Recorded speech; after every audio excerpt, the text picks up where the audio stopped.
cuff. Whoa, hold up.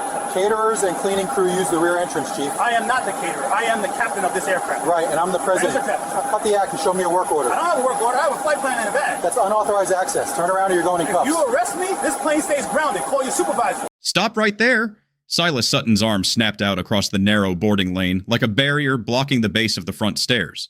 His voice was command flat, the kind used to end debates. Rear entrance. Now. That's for caterers and cleaning. The accusation came with it. Michael Robinson Black man in a pilot's uniform was being placed in the service box before Silas even bothered to check. Silas's hand hovered near his cuffs.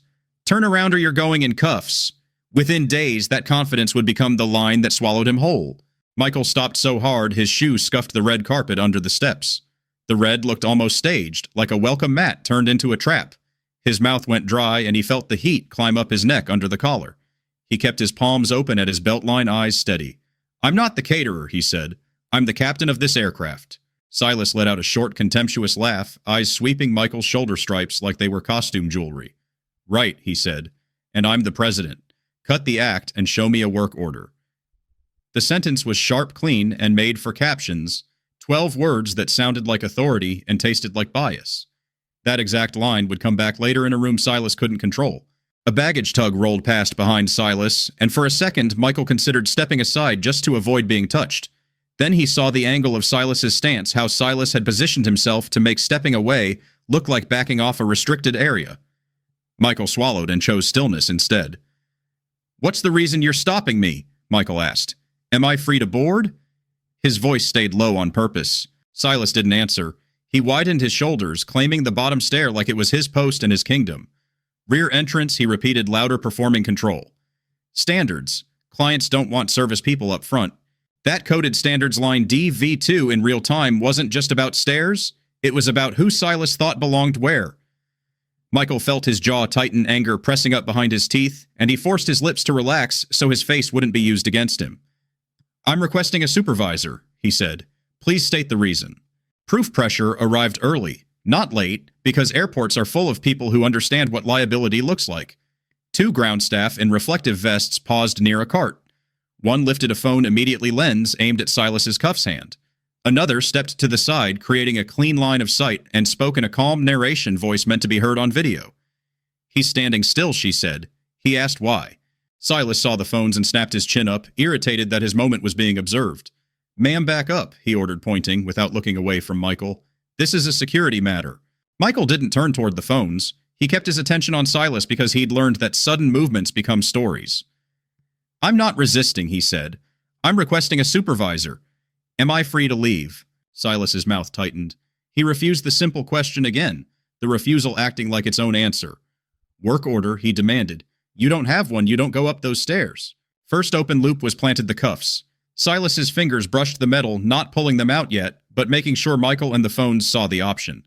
Second open loop was planted verification. Silas was making threats while refusing to verify identity.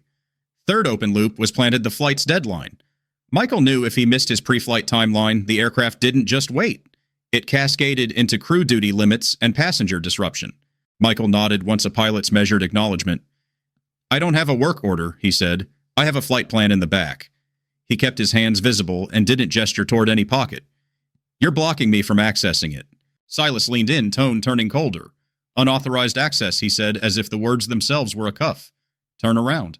A new object entered Silas's radio when he thumbed it like a threat. Dispatch, he said, and here came the first imperfection wind and engine hum chopped pieces of the transmission, turning it into a garbled half-message.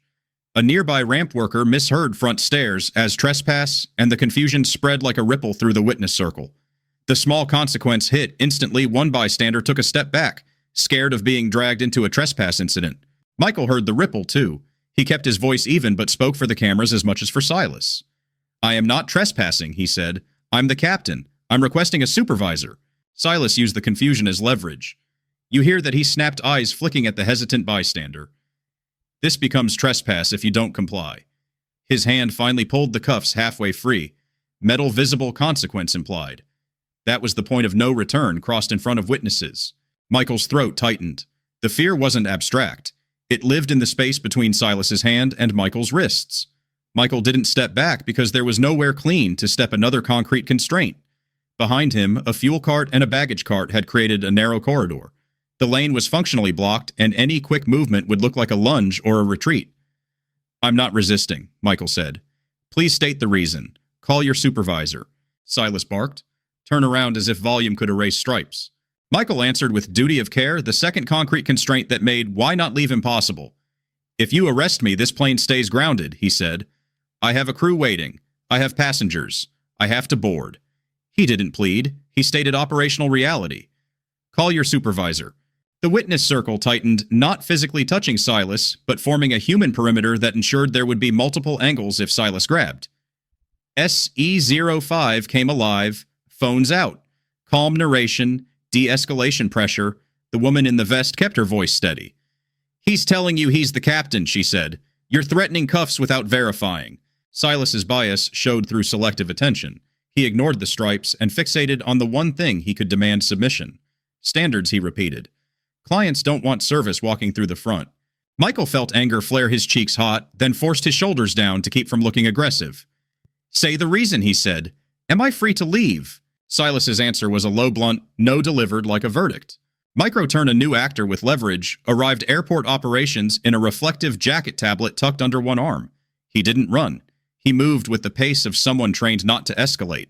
He looked at the stairs, the uniform, the cuffs, the phones. "What's happening?" he asked, voice controlled. Silas spoke first to frame it. "Unauthorized access," he said. "No work order. He's refusing instructions." Michael kept it short. "Captain Michael Robinson," he said. "I'm requesting a supervisor. I need to board. He's blocking me." Operations glanced at Michael's shoulder stripes, then at Silas. "Do you have a credential badge?" he asked Michael. Michael nodded slightly. "Yes," he said. "He won't let me reach." Silas snapped no, reaching. He lifted the cuffs higher in the same breath, an ugly contradiction, refusing verification while threatening restraint. DV2 was now visible as behavior, not just language. The witness circle caught it. A man filming said calm and clear, "He's asking to show ID. You're not letting him." Silas's face reddened slightly the first crack. "Back up," he ordered the crowd again, "or you're all leaving." Microturn, a new constraint escalated. Silas stepped closer and reached toward Michael's forearm fingers, hovering testing contact. The near loss hit hard and fast because everyone knew what a hand on an arm could become in a second. Michael's stomach dropped. He felt the old survival math start. If Silas grabs, do you freeze? Do you talk? Do you comply? Do you risk being labeled resisting for pulling away? Michael chose the only thing that kept him safest, voice and stillness. "I'm not resisting," he said louder now. "Please don't touch me. I'm requesting a supervisor."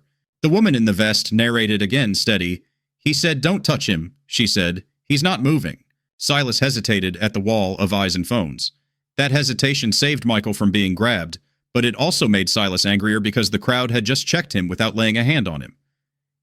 "You're making this worse." Silas snapped at Michael, tone policing him for refusing humiliation. "You want to act like crew, follow directions." Backstory insert 1 landed because humiliation always drags history behind it. Michael was the kind of pilot who didn't coast. He kept a worn checklist card in his bag, even though the cockpit had digital systems, because he trusted redundancy more than ego. He was the captain crews requested because he didn't showboat and didn't panic. He'd learned to understate his qualifications in casual spaces because over-explaining invited challenges, but in the cockpit, he was precise, calm, and relentlessly prepared. In this moment, that preparation didn't protect him from being profiled. It only gave him a disciplined way to survive it without giving Silas an excuse. Microturn, a leadership intercept began. A security shift supervisor, black blazer radio already in hand, approached briskly, eyes scanning the scene like she'd walked into a liability fire. She took in Silas's stance, the cuffs, the uniform stripes, and the witness circle filming. "Who's in charge on this post?" she demanded. Silas straightened. "I am," he said too quick. The supervisor didn't accept the performance. "Why is a pilot blocked from boarding?" she asked, cutting straight through the noise. Silas tried the same story. "No work order," he said. "Rear entrance is for service. Standards." Michael spoke once clearly. "Captain Michael Robinson," he said. "He told me caterers use the rear entrance. He said, and I'm the president, when I stated who I am. He's threatened cuffs." That was documentary anchor 1 used plainly, and once the body-worn camera reality was already visible and understood in the scene. The supervisor's eyes flicked to Silas's chest camera setup and then back to his face as if reminding him he was being recorded from his own side too. Silas, she said, you have a camera. Don't make me watch you lie. Silas's mouth opened, then closed. He was non-compliant, he said, finally reaching for the reputation trap. Argumentative. The witness circle answered with calm narration, not yelling. He asked for a reason, the woman in the vest said. He asked for a supervisor. The supervisor lifted a hand to stop the crosstalk.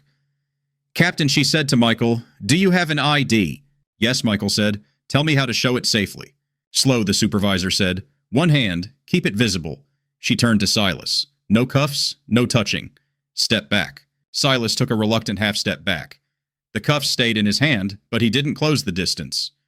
Michael moved slowly 2 fingers and a thumb, sliding his credential badge out as if it were made of glass. Documentary Anchor 2 appeared from a different category in scene, and short, the supervisor keyed her radio and spoke plainly that the call was being logged by security/dispatch at the desk. Dispatch log this, she said. Verification request for Captain Michael Robinson at front stairs. Witnesses present.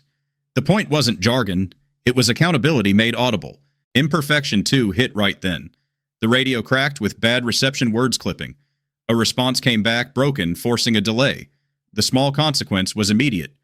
The delay gave Silas a window to keep tension alive. He muttered low, anybody can buy a uniform trying to poison the moment while verification stalled. Michael's hands curled once, then relaxed. He didn't take the bait. I'm not arguing, he said. I'm requesting verification and a supervisor. Please do not touch me.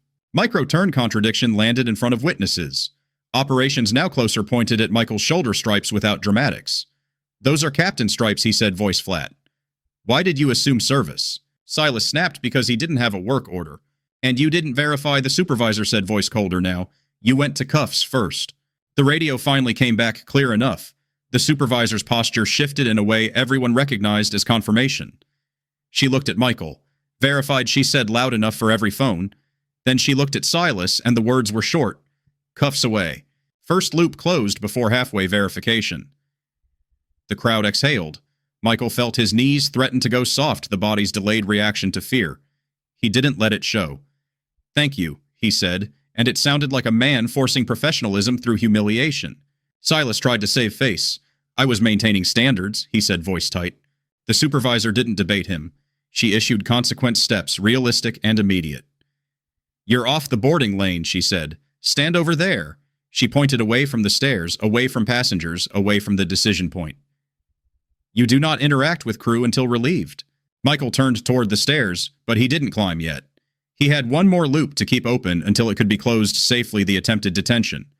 I want it noted, he said. He threatened cuffs. He blocked access. I asked for a reason. The supervisor nodded. It's noted, she said. You're free to board. Micro-turn, a uniformed sergeant arrived, drawn by the logged call and the witness presence. He didn't stride in like a hero. He walked in like a professional with a job to do and a mess to contain. He looked at Silas, then at the supervisor, then at Michael's uniform. Who threatened cuffs, he asked. Silas started. The sergeant held up a palm without raising his voice. Not you yet, he said. He turned to the witness circle. Who has video? Phones lifted higher. A man spoke calm. I do, he said. He said, and I'm the president. The viral quote began its boomerang arc, now tied to witness memory, not internet drama. Freeze moment hit again sharper. Silas's eyes darted toward the phones like he'd just realized the world wasn't his private hallway. Silence sat in the lane for a beat, the kind of silence that makes people look at their own shoes. Even the baggage cart driver stopped moving. Michael took that silence and used it for dignity, not revenge. He spoke to the sergeant in plain language. I'm the captain, he said. I asked why I was being stopped. I requested a supervisor. I did not resist. He threatened to cuff me. The sergeant nodded once. Captain, you're not in trouble, he said. Go do your job. Michael climbed the stairs, then one step at a time, keeping his hands visible on the rail. He felt the tightness in his chest start to loosen with each step, like the aircraft itself was a safer room than the ground. At the top, he paused not for drama, but because pilots don't leave loose ends. He looked back down. The witness circle still held. The supervisor was talking to the sergeant. Silas stood off to the side, posture rigid, trying to look like he'd meant to stand there all along. Backstory insert 2 came in quiet, short, and specific, triggered by the act of boarding.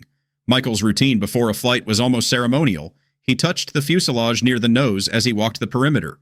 He checked the stairs and the latch. He reviewed the flight plan twice, even if it was familiar, and he kept his voice steady around his crew because steady voices make safe cabins. He wasn't new to responsibility. What was new was being treated like a liar at the foot of his own stairs and having to do emotional labor just to keep the plane from being delayed by somebody else's bias. Inside the cockpit, Michael placed his bag down carefully, hands still slightly shaky when no one could see. His co-pilot leaned in. "You okay?" she asked, eyes searching his face. Michael exhaled through his nose. "I will be," he said. "I need 5 minutes to reset." He looked at the clock, then the checklist, grounding himself in procedure. "We're going to depart safe, not fast." On the ground, institutional backbone built in layers, and it stayed realistic. The operations manager joined the sergeant at the side of the lane tablet in hand. A higher security manager arrived. Contract oversight energy eyes already calculating reputational damage. The shift supervisor pointed once at Silas and spoke low to the manager. "That's the officer," she said. "Threatened cuffs before verification." Silas tried SF4 again, desperate now. He was difficult, he said. He wouldn't follow directions. The witness circle answered with one-liners, not speeches. He asked why the woman in the vest said. He said he was captain. The operations manager asked the question that ended the spin. "Did you verify his ID before you threatened cuffs?" he said. Silas hesitated. "He didn't have a work order," he said again, clinging to the only phrase that made him feel right. The security manager's voice stayed professional, but it cut. "That's not an answer," she said. "Verification first, escalation last." Micro-turn consequence began as an administrative action, not a cinematic punishment. The security manager extended her hand. "Your radio and your access badge," she said to Silas. "You're relieved pending review." Silas's face tightened. "For doing my job," he snapped. "For threatening cuffs without verifying," she corrected calm. "And for how you spoke." Silas surrendered the badge with a jerky motion. It was small, but it was real. Second loop closed cuffs threat resolved into removal from the post, not a public spectacle. The operations manager turned to the witnesses. "If you're willing," he said, "we need names for statements. No policy talk, no speech is just the next step." A few nodded. One person said, "I can email the video." Another said, "I'll stay 10 minutes. Solidarity has a cost. It's time and it's standing in the open. They paid it anyway. A brief human hesitation surfaced. A ramp worker who had earlier urged Michael to just go around now looked ashamed. He stepped closer, voice quiet. "Captain," he called up toward the top of the stairs. "I'm sorry. I didn't want trouble." Michael paused on the threshold, looking down. He didn't scold. He didn't preach. "I get it," he said. "Next time, just narrate what you see." The flight departed later than planned, but it departed safely. Michael's hands stopped shaking halfway through climb when the world narrowed to instruments and sky again. The ground incident didn't vanish. It followed him in the form of calls and meetings, but it didn't control the plane because Michael refused to let it. In the last third, the backbone showed up in roles and actions, not speeches. The airport's security director scheduled a review. The contracted security firm's operations lead joined by phone. The airport's risk manager joined for part of it, not to threaten, but to ask practical questions about exposure and corrective steps. Michael's employer's legal counsel attended in a limited, controlled way, listening, clarifying, insisting on a written record, without turning the meeting into a courtroom monologue.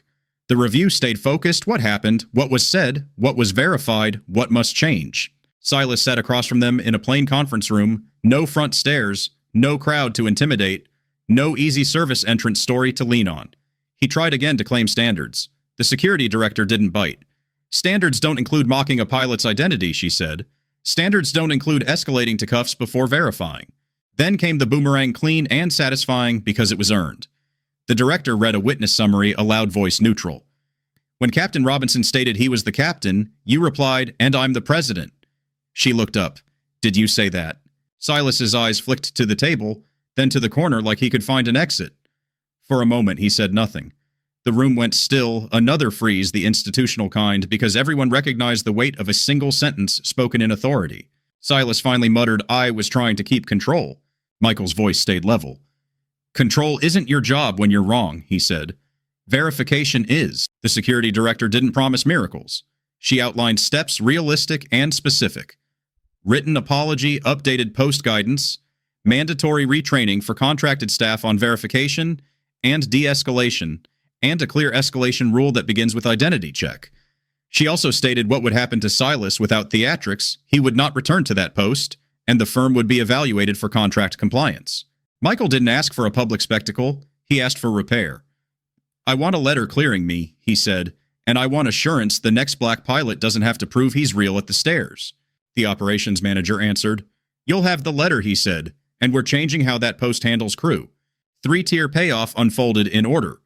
The small payoff came first, the verification on scene, and immediate removal of Silas from the lane.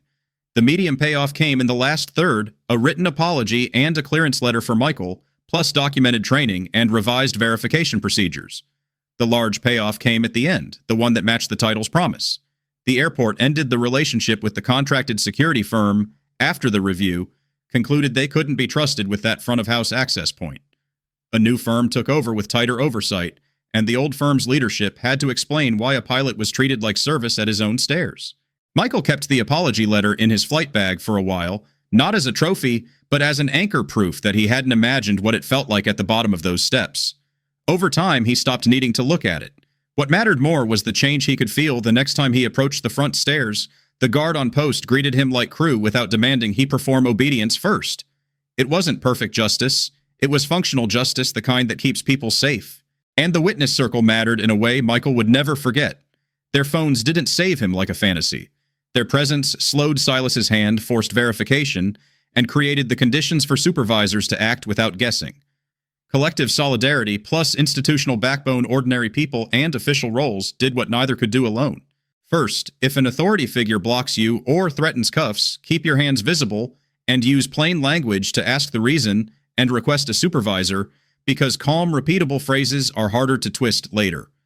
Next answer, why not just leave out loud by stating concrete constraints like blocked pathways, safety risk, or duty of care obligations, so the record reflects reality rather than assumptions? Then invite calm witness narration if safe short lines like he's not resisting or he asked why can prevent escalation and preserve clarity when audio is messy. After that, if you have ID or credentials, offer to show them slowly and only when instructed, because sudden reaching can be misframed even when you're compliant. Also, if radio or noise causes confusion, repeat your core boundary statement steadily, since misheard words can trigger unnecessary fear or compliance pressure in bystanders.